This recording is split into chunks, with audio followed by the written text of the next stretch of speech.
Staring is like, you know, like you're literally staring at the child. What does that do to them? Fear.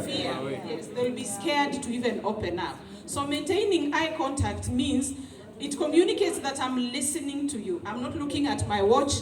I'm not on my phone. Have you ever talked to someone and they are texting on the phone? How do you feel?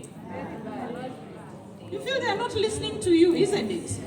Yeah, or they're talking to someone else. Oh, ngoja kidogo, naja. And then all unasema, trail of thought has already gone out of the window.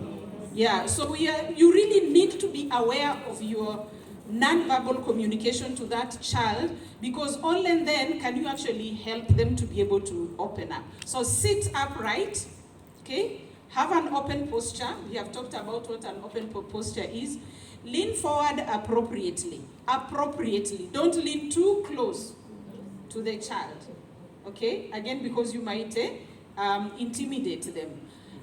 For ladies, sometimes you are also wearing very low-necked blouses. If you lean inappropriately,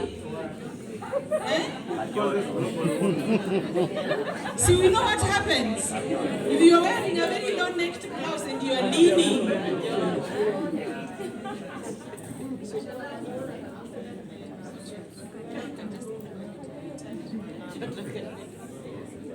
so you see, when we say lean forward, we say lean forward appropriately. What am I doing when I'm leaning forward? I'm just communicating. I'm actually interested in what you're talking about. I am hearing you. I am listening to you. I am here for you. That's the communication we want you to have for that particular child. You have no idea what a difference it makes. It makes a whole lot of a difference when that child can actually see that you are listening to them. You're giving them attention. Maybe at home they have told somebody else that they have not given them attention. And then relax. If you are relaxed, you help the child to also relax. If you are anxious, the child will also be anxious. As a beacon teacher, you need to have learned crisis management, isn't it? So that the child doesn't tell you something and you're like, ooh, mambo gani haya sasa jamani? Mambo gani haya? What are you doing to that child? If I behave that way, how will you behave?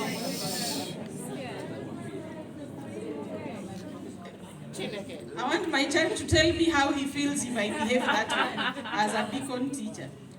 As a child, I'll automatically shut down and even now stop narrating my story. Yeah, because you are like, wow, I think my situation is bad. It is worse. Hadi mwalimu ameshtuka hivyo. Hii yangu hata hajaisikia tena. So you need to be contained. You need to be calm. You need to be relaxed so that you communicate the same. You mirror. We call it mirroring. You're able to mirror the same to the child, and the child will be able to open up and talk to you. The other thing is avoid touch. Okay? Avoid touch. I know sometimes you just feel like, umemsikilia huyo mtoto huruma kabisa, you just feel like, let me just hug this child. Now, sometimes that touch might be a trigger. So you want to avoid it unless the child themselves, want a hug and they are asking for it. You want to avoid that. Touch is in such a situation, touch is very dicey. You don't want to be having your hand all over the child. Maintain those boundaries because you don't know the method that was used by the perpetrator to abuse them. So you don't want to be a trigger to what happened to them. So that's what Wilfred is talking about. Thank you so much.